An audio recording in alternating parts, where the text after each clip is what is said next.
对于铁血战士来说，宇宙四海八方全都是他家的狩猎场，世界各地的生灵全都是他们猎杀的目标，他们即是全宇宙最强的猎人，也是最草菅人命的杀手。然而，这群嗜血好杀又孤傲不群的铁血战士，却罕见地接纳一位人类异族加入他们的部落，不但赐予他铁血武装与在铁血母舰的个人休息室，甚至还赋予他一个铁血名字。这一位传奇的人类铁血战士就是野口真之子。对于真之子的铁血生涯来说，没有最狂，只有更狂。他除了参与铁血部落狩猎异形女王的行动，还号召了一票铁血军团和人类合作，共同剿灭一群操纵异形大军的坏血集团。今天科电影便带大家一探人类铁血战士野口真之子的传奇人生，为大家剖析这位在铁血宇宙举足轻重的重量级人物是如何在铁血与异形大战中出世提升，赢得铁血最高荣誉的烙印与博得专属自己的铁血名字。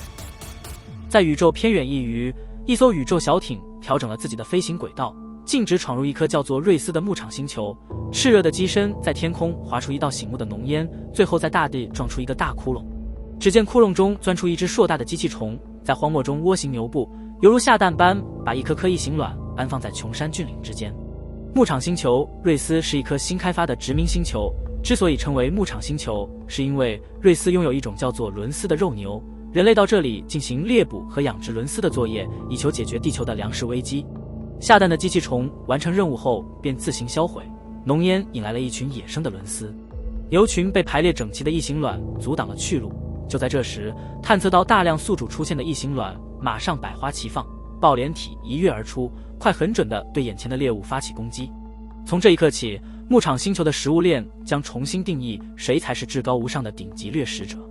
另一边厢，探测到太空有异物入侵的指挥中心将这则消息传达给殖民地最高指挥官的野口真之子，但是真之子认为这也许只是一颗小陨石，因此没多加理会。牧场星球虽然只有115名垦荒者与企业员工，所有人类都紧密地生活在一起，但是真之子却与大家格格不入，冷峻无情的他甚至被大家讥讽为冰冷的管理机器。真之子之所以如此不近人情，主要是因为他的成长背景所致。真之子出生于日本，其父亲阿基拉是一所大企业的会计师。真之子从小就在父亲严厉的教育下长大，要求他恪守武士道的精神，遵从团体秩序和追求荣誉。可没想到，原来他一直敬若神明的父亲竟然是个伪君子，长期以来盗用公司的资金。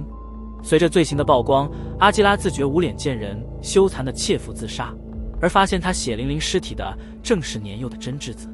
此外，因为丈夫令人不齿的窃盗之举，真之子的母亲更是将这段婚姻视为奇耻大辱，她抛弃真之子改嫁他人，以摆脱野口这个姓氏。骤然的家庭巨变让真之子痛苦不堪，他变得沉默寡言。可是从小接受武士道精神的他却没有被现实打倒。真之子誓言恢复野口一家的荣耀，除了精进各种学问，也在自力更生的独居生活中养成了彪悍的个性。实力超群的他很快便被拓殖外星的大集团千草相中，成为牧场星球瑞斯的最高指挥官，管理一群桀骜不驯的垦殖大汉。一艘硕大的铁血母舰无声无息地潜入牧场星球，只见母舰内聚集了一大票外星猎人。这一批登场的铁血是由一位叫做德长蝶的氏族领袖所领导，此次造访牧场星球是为了执行一场训练行动。原来人类所谓的牧场星球对铁血战士来说不过是一颗用来培育异形以训练无学者作战技巧的狩猎场，而人类却误打误撞地闯入这片修罗场开拓殖民地，阴差阳错地成为这一场铁血锻炼运动的陪嫁品。伦斯肉牛的放牧场出现了一群肉牛，有气无力地倒在地上，而牧场管理员找到一种奇形怪状的爬行怪物递给经营者，可是他也茫无头绪。当然，拥有上帝视角的我们自然知道，这就是已经完成输送寄生卵工作的爆脸体。牧场经营者基于商业考量，决定隐瞒这一群肉牛病怏怏的状况，以免这一群肉牛尽数被销毁，造成庞大的损失。至于这一只小怪物，经营者吩咐管理员拿到实验室，骗实验人员说是在其他地点发现的，好领取发现新物种的奖金。至此，回到异形宇宙的老套路，人类的贪婪再度造成一场毁天灭地的大浩劫。管理员把爆脸体送到实验室，骗说是在一处叫做伊瓦的峡谷发现的，专门研究外星物种的雷夫纳博士夫妇在实验室检视这一只爆脸体，可以获得全新物种的研究。他们十分高兴，雷夫纳博士立马前去伊瓦峡谷寻找活体，进行更深入的研究。可是他到了峡谷，却发现截然不同的生物。原来管理员瞎掰的这个峡谷正好是德长蝶登陆舰的降落地点。面对这一群外星雷鬼头，纵使他竭力隐瞒自己的行踪进行观察，却也被外星猎人的热视觉探测发现。雷夫纳博士拔腿就跑，只见外星猎人倾巢而出，对跳上飞行机车的雷夫纳博士穷追不舍。突然一个身影闪现在飞行机车跟前，雷夫纳博士唯有来个急转弯，却不慎钻进这一群猎人的陷阱。前方早有2名猎人守株待兔，雷夫纳博士别无选择，唯有勇往直前。2名猎人往一旁跳开，躲开撞击，可是有一个身影却不动如山地挡住去路，原来是氏族领袖德长蝶。不过德长蝶低估了飞行机车的力量，被撞得人仰马翻，飞行机车也因此失去了平衡，一头栽进外星猎人的登陆舰，引发大爆炸，在峡谷开出了一颗硕大的蘑菇。这群外星猎人回到破瓦残垣中，拾起血肉早已经烧得一干二净的雷夫纳博士头骨，一手把它捏碎，誓言要这颗星球的所有人类血债血偿。真之子自知其冷峻的个性不受人待见，因此乘着收成季节举办了一场庆功宴来赢取人心。而牧场经营者也趁机把这一群病怏怏的肉牛赶往宇宙货轮的货品装卸码头静候装箱，打算加快出口到地球。庆功宴后，一个醉醺醺的猥琐大叔想要和真之子色色，却被真之子甩出大门。这个桥段主要是凸显出真之子不单接受武士道精神的熏陶，还具备一定程度的武艺。真之子吩咐一旁的小弟把这个大叔抬出去，他们到处乱晃，最后来到装卸码头。只见自动舱门一开，舱内血流成河，一旁的肉牛尸骨有着异形破胸而出与被啃食的痕迹。而在这血肉模糊的肉牛身旁，一群漆黑且佝偻的生物蓄势待发。而更恐怖的是，他们身后一股让人不寒而栗的杀意猛扑过来。原来刚刚病怏怏的肉牛已经产出异形，并且在短时间内催生出异形女王。而凭着女王其超群绝伦的产卵能力，很快异形便会吞没这个星球的每一种生物，占领每一个角落。闯入地狱的幸运二人组还搞不清楚状况，自动舱门便关了起来，砰的一声宣判他们俩的死刑。真之子收到消息说，雷夫纳博士出外探查新物种，至今未归，恐怕出了意外。真之子派出搜查队，自己则来到雷夫纳女士的研究室，询问其丈夫外出行动的细节以及关于新物种的研究结果。不过雷夫纳女士说，除了收到更多尸体，针对这些生物的研究毫无进展。真之子进一步问说，既然研究没有任何结果，为什么雷夫纳博士又知道要到伊瓦峡谷寻找这些生物？雷夫纳女士说是牧场管理员告诉她的。真之子从中推测是牧场经营者在搞鬼，因为牛群不曾在伊瓦峡谷活动，牧场人员不可能会出现在那里。相信是经营者的牛群接触到这些生物，为了隐瞒牛群问题才瞎扯这一出戏。作为牧场星球最高指挥官，真之子打算前去与牧场经营者对峙。另一边厢，搜查队来到伊瓦峡谷，看到满地遍布外星飞船残骸与硕大的骨架，对于首次遇到具有智慧的外星生命体，他们兴奋极了。随后他们在一块残骸底下发现昏死过去的德长蝶。对他们来说，能发现外星飞船已经了不起了，现在还让他们抓到外星人，这简直是挖到宝了。因此搜救雷夫纳博士的任务被他们抛到脑后，拽走外星人便开机离去。渐行渐远的飞行员没有看到后方缓缓显出真身的氏族部落。这群外星猎人本来就打算寻找人类复仇，只是苦无任何关于人类活动的线索，他们只能在牧场星球像无头苍蝇般乱窜。现在好不容易找到人类的踪迹，又看到他们的氏族领袖被抓走，新仇加旧恨，二话不说便马上追上去。至于德长蝶为什么会昏死在飞船的残骸中，是因为他被雷夫纳博士撞飞后身受重伤倒地不起，随后更被雷夫纳博士撞上铁血飞船所引起的大爆炸炸晕，爆裂飞溅的残骸压在他身上，因此其他铁血才没有发现他。在通往殖民地大本营的路上，一处民居的大狗龇牙咧嘴地对着屋外低吼，随后冲出屋子，对着一道朦胧身影发起攻击。屋子的主人抄起猎枪准备支援自家的大狗，却看到大狗腾空而起，外星猎人用伸缩矛刺穿了他的肚子。而这时主人也被另外一只铁血拽上屋顶，惊恐万状的妈妈带着儿子逃入屋内，外星猎人紧随在后。说时迟那时快，外星猎人夺走了妈妈的性命，小男孩还来不及悲伤，转身便逃，奋力撞破窗口，跳上飞行机车。而追杀的铁血却因为身后的双刃大刀被窗口顶着出不去，小男孩趁机将油门催到底，火速飞离这群变态杀人狂。虽然驻守在外的铁血尝试狙击小男孩，可是飞行机车速度太快，失了准头，小男孩成功逃出升天。有趣的是，这群铁血对小男孩丝毫不手软，因为一般的铁血不会诛杀手无缚鸡之力的小孩，那样有失他们作为猎人的尊严，违背铁血战士的荣誉守则。可是现在他们却对一个小男孩连番追击，那是因为他们是一群焦躁愤怒的无血者，本来兴高采烈地来到这里，就是要通过宰杀异形晋升为新血者，却莫名其妙遇到人类的搅局，不但飞船被毁，领袖还被抓，强大的挫败与羞辱感让这群没有长辈领导的无血者乱了分寸，肆意猎杀人类的幼崽。农场经营者对于他知情不报的行为只认不讳，而且认为他的所作所为是为了公司的最大利益。当真之子得知出了问题的伦斯肉牛早已送入装卸码头时，惊讶不已。他马上联系基地人员询问那些肉牛是否已经出口，基地人员回报说他们一直联系不上货品装卸码头的工作人员，真之子便吩咐背心男亲自前往查看。和经营者争论不休的真之子接到实验室的紧急消息，赶往实验室后看到被五花大绑的外星人，大为吃惊，而在一旁的搜救人员正兴高采烈地邀功。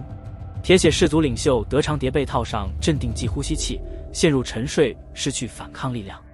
真之子一一检视铺满桌的武装，除了各种奇形怪状的武器，还有用伦斯牛皮制成的肩带，以及一颗烙印着闪电标志的异形头盖骨。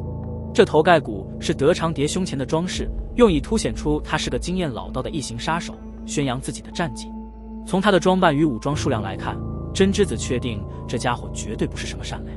突然，实验室外头传来一阵骚乱声响，原来是逃出铁血魔掌的小男孩骑着飞行机车来到了实验室。真之子从他的口中得知他的父母被怪物杀害，感觉是小孩子在说瞎话，决定先把小男孩带入实验室救治再说，却没想到小男孩一看到被绑在架上的外星人便大喊怪物。真之子见状，结合所见所闻，知道事情不对劲，看来外敌入侵在即，殖民地大难临头。由于牧场星球本来就是一处以畜牧业为主的殖民前哨基地，所以没有什么坚不可摧的堡垒，武装力量也仅仅达到可以维持秩序而已。因此真之子需要殖民地总动员。他召集所有人员，把目前遇到的状况说清楚，并且颁布戒严令，把为数不多的武器全部分配下去，将目前手头上所有资源全部用作防御工事，力求全员严阵以待。可是这一切都是徒劳，因为来袭的敌人具备隐形伪装，早已悄然无息地入侵基地内部。另一厢，在货品装卸码头的货舱内，幸运二人组被异形的胶状体液粘附在墙上。年轻的小弟最先苏醒，眼前的异形女王对他低声怒吼，不过并没有对他发动攻击，而是隔着一定距离观察着他。只见在女王和幸运二人组之间的2颗异形卵已经绽放，小弟的眼前有着已经死去僵化的抱脸体，原来幸运二人组早已成为孕育异形的宿主。真之子清点基地人员，发现实验室的雷夫娜女士还没归队。由于雷夫娜女士坚信丈夫还活着，而且会回到实验室和他会合，因此寸步不离实验室，真之子唯有亲自去劝她。这时德长蝶已经恢复意识，雷夫娜女士不理会真之子的劝说，说这名外星人虽然以令人诧异的速度从重伤中恢复，不过她仍旧需要这里所有救护器才维持生命，而且她的丈夫一定会回来她的身边。真之子见劝说无效，便在随从的护送下悻悻离去，可没想到门一开，随从便被飞檐走壁的异形抓走，异形大军犹如泄洪般往真之子扑去。临危不乱的真之子一边后退，一边用手枪反击，然而异形数量实在太多，弹匣很快便被清空。真之子退无可退，只能背靠在斜墙上受死。就在这千钧一发之际，一发强劲的火炮把领头的异形击杀，大难不死的真之子往身后看去，原来是实验室那只外星人的同伴杀到。只见铁血战士和异形大军两强对峙，获胜的一方便可以获得真之子这个战利品。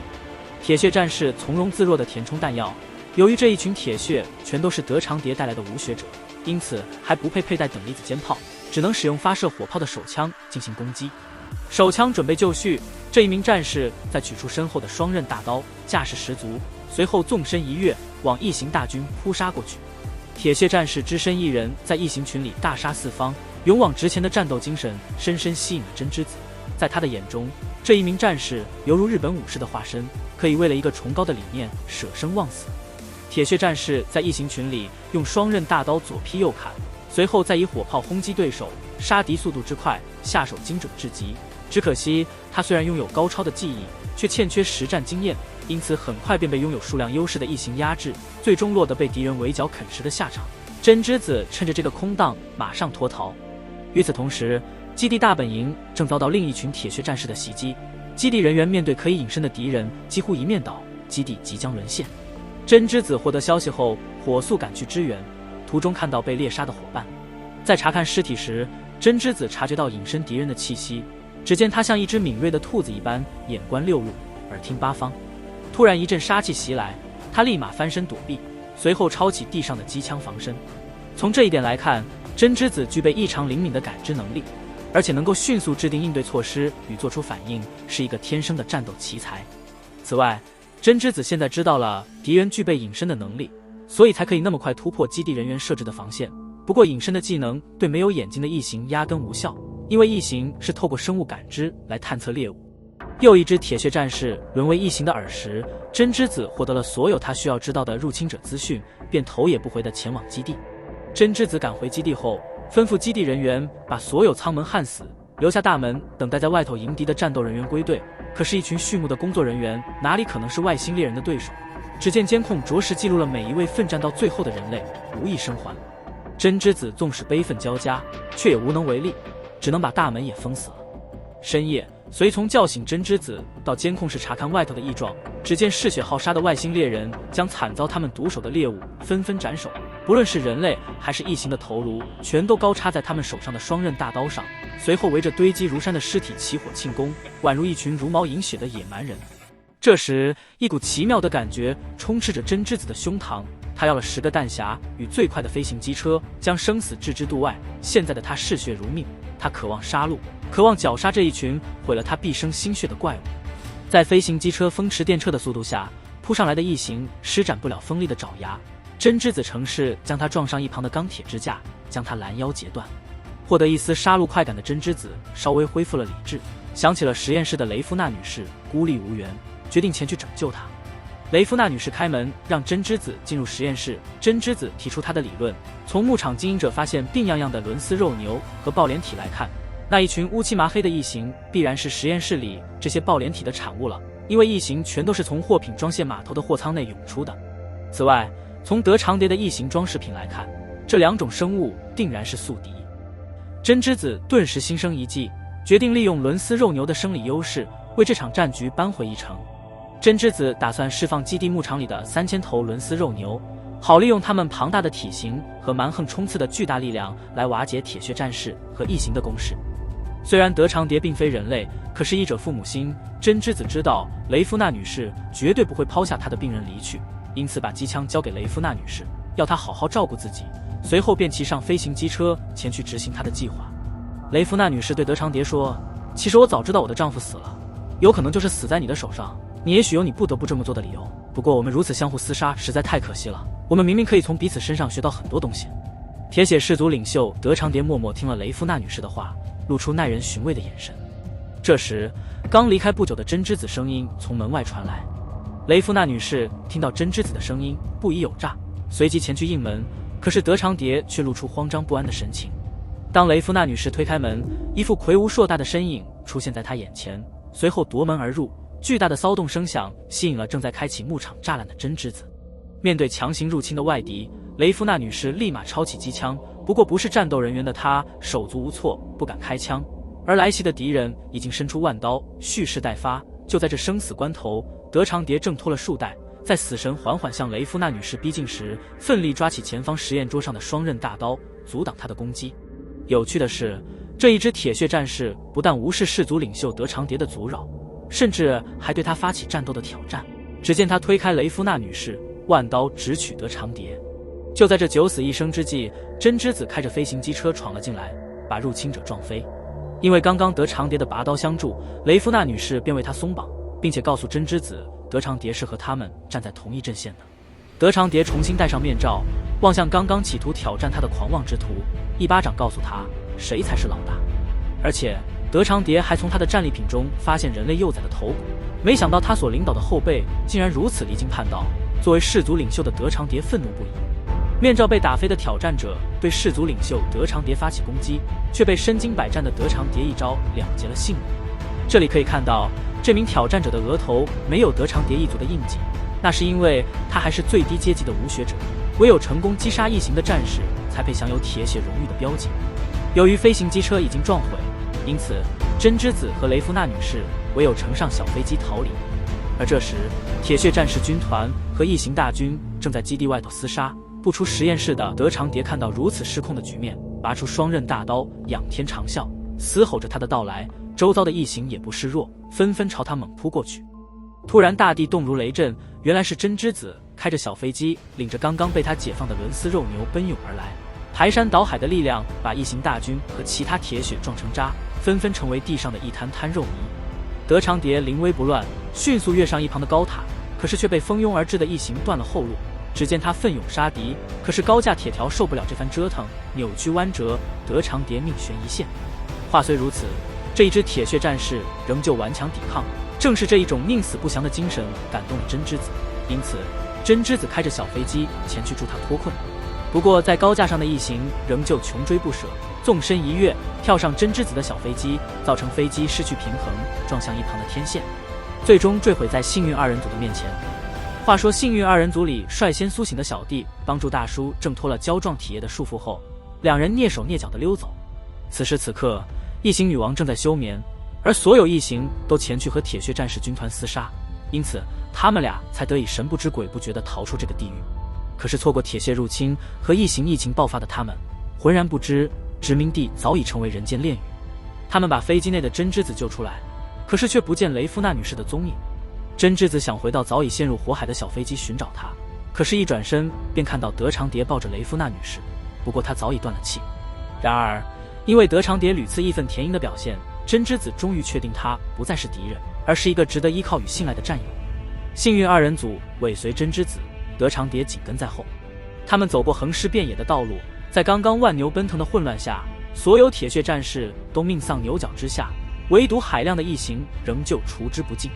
只见德长蝶伸展双刃大刀，随即与迎面袭来的异形展开战斗。在真之子的面前，德长蝶展现出精湛的杀戮技巧，他一人单挑异形大军，每一招每一式都正中要害，瞬间便击杀数只异形，英勇杀敌的英姿深深烙印在真之子的心中。随后众人躲进指挥室，等待母公司的海军陆战队前来救援。不过从母公司发来的回条发现，原来母公司认为异形具有庞大的商业利益，因此拒绝派兵救援，并且要求真之子保存抱脸体的样本。得知自己为之效力的集团竟然如此草菅人命，真之子火冒三丈，决定一不做二不休，打算远端遥控在太空待命的货船撞向殖民地，一次过把所有异形都杀了。这时幸运二人组的小弟突然发出哀嚎，异形从他的胸口爆出，所幸德长蝶眼疾手快，直接将这只新生宝宝剁碎。一旁的大叔自知命不久矣，便把已经升空的货船操控指令密码交给真之子，随后德长蝶递给真之子一把铁血手枪，送大叔上路。由于刚刚的小飞机撞毁了天线，因此真之子需要到货品装卸码头操作系统遥控货船。可是货品装卸码头正是异形的巢穴，也是异形大军极力保护的地方，因此在德长蝶骁勇善战的开路下，一路过关斩将，最终他们俩乘上拖拉机横冲直撞，直接装入异形女王的产房，把异形女王压在墙上摩擦。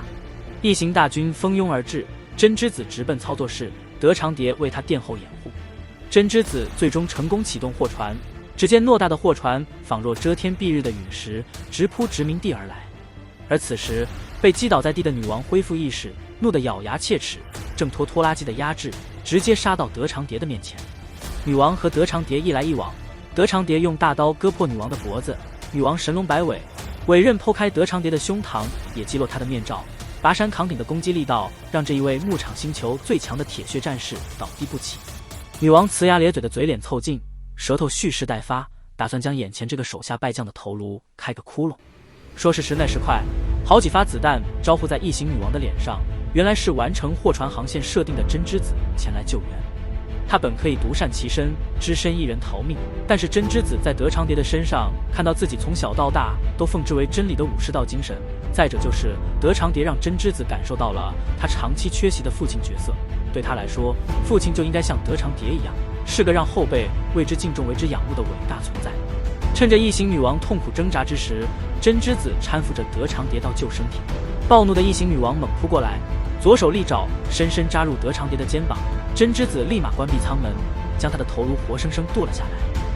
他们俩的救生艇紧急升空，后方随之而来的就是踏上毁灭之途的货船，笔直地朝殖民地袭来，把牧场星球的人类基地，也是后来异形的巢穴，一次过摧毁。火光烛天的末日景象，尽数落得个鬼烂神焦的下场。真之子他们成功逃生，其救生艇坠落在不远处。不过受了重创的德长蝶已经奄奄一息，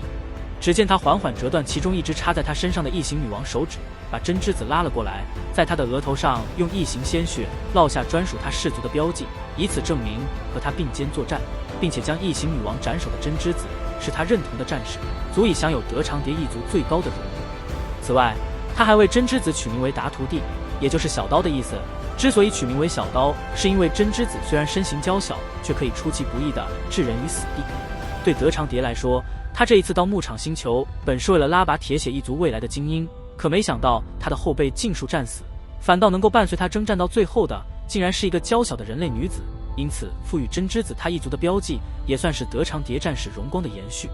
这一点非常重要，正因为真之子以深受铁血社会敬仰的德长蝶氏族一员的身份活下去，所以在未来才可以获得其他铁血氏族的接纳。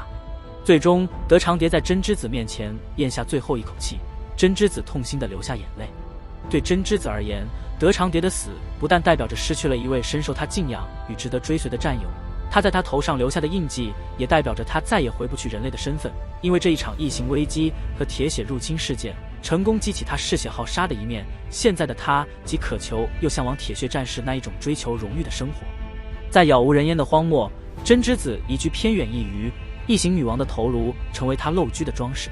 在先前肉牛奔腾时成功逃离殖民地的其他人员已经尽数离开殖民地，他们都知道是真之子救了他们。过去冷峻无情的这位指挥官赢得所有人的尊重与崇拜，可是首次获得人们好感的真之子却感到异常寂寞，并且对人类的身份产生了怀疑。在完成母公司对这起事件的调查后，真之子拒绝返回地球，因为他知道作为铁血狩猎场的牧场星球，猎杀游戏将再度展开，届时将迎来新一批铁血战士，而那群外星人才是他最终的归宿。在他们到来前，他必须加强锻炼自己。只见真之子提着德长蝶的万刀，独自一个人在牧场星球展开猎杀行动，以成为这颗星球食物链最顶端的存在，好证明自己够格成为他们的一员。野口真之子因为成长背景养成彪悍且不近人情的个性，让他在人群中显得就是个异类。此外，他从小到大都被灌输武士道勇往直前、宁死不屈的精神，加上本身向往喋血好杀的生活，可说真之子骨子里就是一名披着人皮的铁血战士。而这一场铁血与异形大战的殖民地危机，正好让他内心深处那争强好斗的铁血之魂完全觉醒。这一篇人类铁血战士真之子出世提升的起源故事就此结束。下一篇我将为大家介绍真之子是如何以小刀之名加入铁血部落，并且参与扑杀异形大军与狩猎异形女王的征途，以及在铁血部落所遭遇的恩怨情仇。若对野口真之子的故事有兴趣，不妨给个赞。我将继续推出这一位人类铁血战士的传记解说。今天的影片就到此结束，感谢你的观看和支持。若喜欢我的影片，欢迎订阅我的频道，给我小小的鼓励。我们下回见。